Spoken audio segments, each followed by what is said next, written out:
என்ன பார்த்து தான் மக்கள் கெட்டு போறாங்கன்னா வீதிக்கு ஒரு டாஸ்மாக் இருக்கு, அதை பார்த்து கெட்டு போக மாட்டாங்களா? பேசலையே, நான் ஸ்பீக்கர்ல தானே வச்சு பேசினேன். ஆனா எனக்கு யாரோட உயிருக்கு நான் பங்கு விளைவிச்சேன். போர்ச்சே கார் எடுத்துட்டு 2 பேரை ட்ரங்க் அண்ட் ரைட்ல கொண்டவங்களுக்கு பெயிலு. எனக்கு ஒரே ஒரு கேள்வி, சட்டம்ங்கிறது எல்லா மக்களுக்கும் பொதுவானதானே?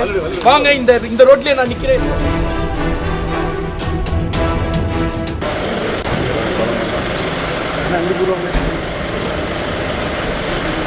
என்ன பார்த்து தான் மக்கள் கெட்டு போறாங்கன்னா வீதிக்கு ஒரு டாஸ்மாக் இருக்கு, அதை பார்த்து கெட்டு போக மாட்டாங்களா?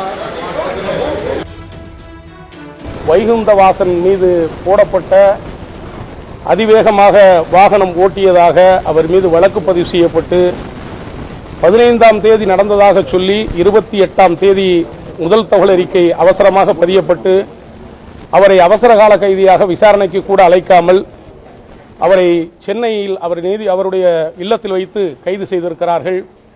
அவர்கள் போட்ட இந்த வழக்கில் IPC 308 என்பதை நீதிமன்றம் நிராகரித்திருக்கிறது.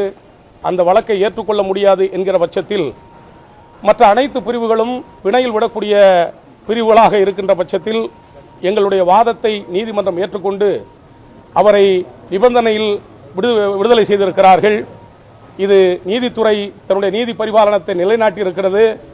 வளர்கிற அந்த பையன் அடுத்து படப்பிடிப்பில் ஈடுபட இருக்கிற காரணத்தினால், திரைப்படத்திலே நடிக்க இருக்கிற காரணத்தினால் அதனுடைய ஒப்பந்தத்தையும் நாங்கள் நீதிமன்றத்தில் சமர்ப்பித்தோம். எதிர்கால இளைஞனுக்கு நல்ல ஒரு வழிகாட்டுதலான நீதிமன்றத்துடைய பார்வை இருக்க வேண்டும் என்பதை மாண்புமிகு நீதிபதி அவர்கள் ஏற்றுக்கொண்டு அவரை பிணையில் விடுத்திருக்கிறார்கள்.